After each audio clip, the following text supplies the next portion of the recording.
that church was no longer around for a variety of reasons. And he said, well, you can't go to any other church.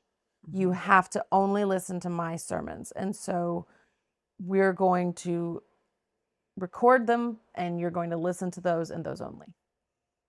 And when I was told that I couldn't go to church, By a church. by a church, and that I could only sit at my house and listen to a recording of a sermon I've heard a million times, I then snuck out and kept it a secret that I was going to church.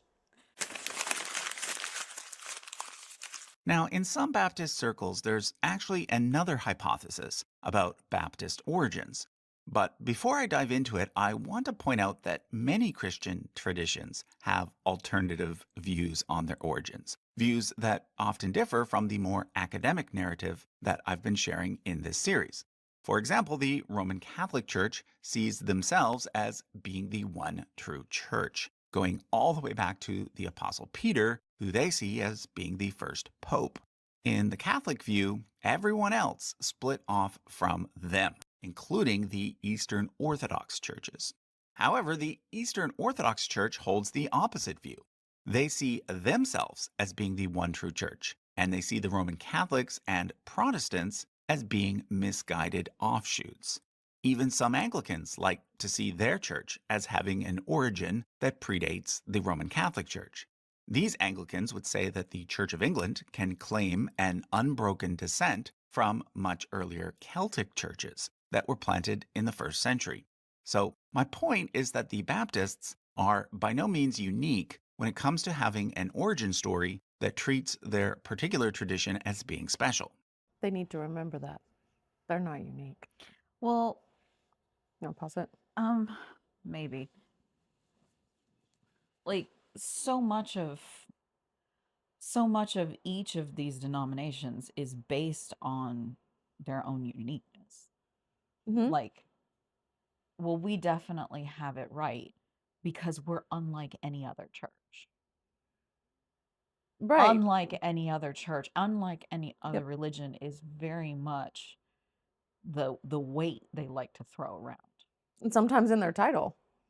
Yeah, And it's like, absolutely. but do you not, but from their perspective, they're not seeing the fact that that's not a unique No, standpoint. and it may not even be from their perspective. I mean, some people who have been through seminary and some pastors who have done their research know that they're shilling what is True. essentially a lie. I see what you're saying. And it's very frustrating because it's part of what caused my deconstruction was the realization that this is not a unique situation.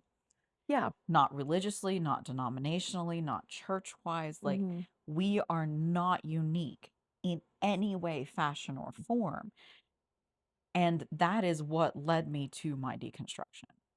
And I think that's why I Mm. wanted to pause. Like, no, that's a very big deal. Yeah. And because Mm-hmm. they make such a big deal out of it. And then when you come to find out that that's not true, that no, every other religion in the world formed the same way, Mm-hmm. essentially, Yeah. and has offshoots just like Christianity, and every other denomination toes the same line, Mm-hmm. We regardless have of it what better church than them. them, regardless of what church you walk into. That and the reason why a lot of pastors don't want you to focus on that and don't want you to know that it's not a unique situation is because the moment you realize it's not a unique situation, the peculiarity of it comes down. Yeah. And The novelty yeah, ness. the necessity of it must be Jesus and no other fails the moment you realize that Jesus could literally be any other. Mm-hmm.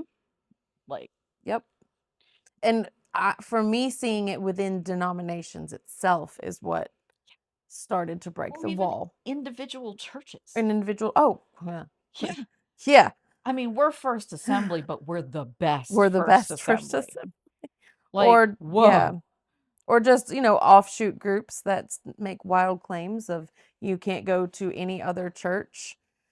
I gotta fix that. You can't go to any other church Yeah. because you can only hear the message here. The true I was message. I the was one in that. true unique message. Yeah.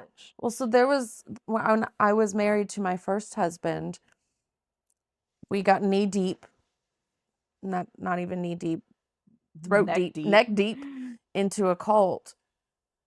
And one of the flags that I finally started to realize something's weird here is when I was told this is a Christian group, small group, and we had a pastor who did have a church. Well, that church is no longer around for a variety of reasons. And he said, well, you can't go to any other church. You have to only listen to my sermons. And so we're going to record them and you're going to listen to those and those only. And when I was told that I couldn't go to church, by a church, and that I could only sit at my house and listen to a recording of a sermon I've heard a million times, I then snuck out and kept it a secret that I was going to church from my church.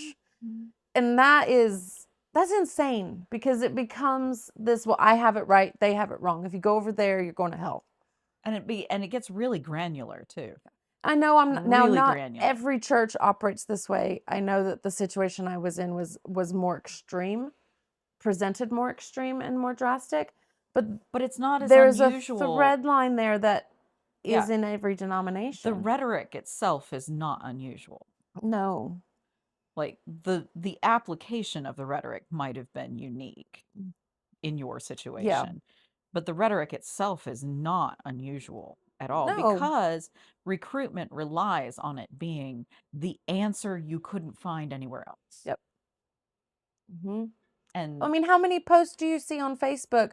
I'm new in the area and I'm church shopping. Like, that means that I understand wanting to find a community that vibes with you, but when you're also shopping for different doctrine and different theology, like, just take a step back. Why is there so many varieties to shop for if that's supposed to be the one true way? because someone couldn't communicate clearly in the beginning. Yes.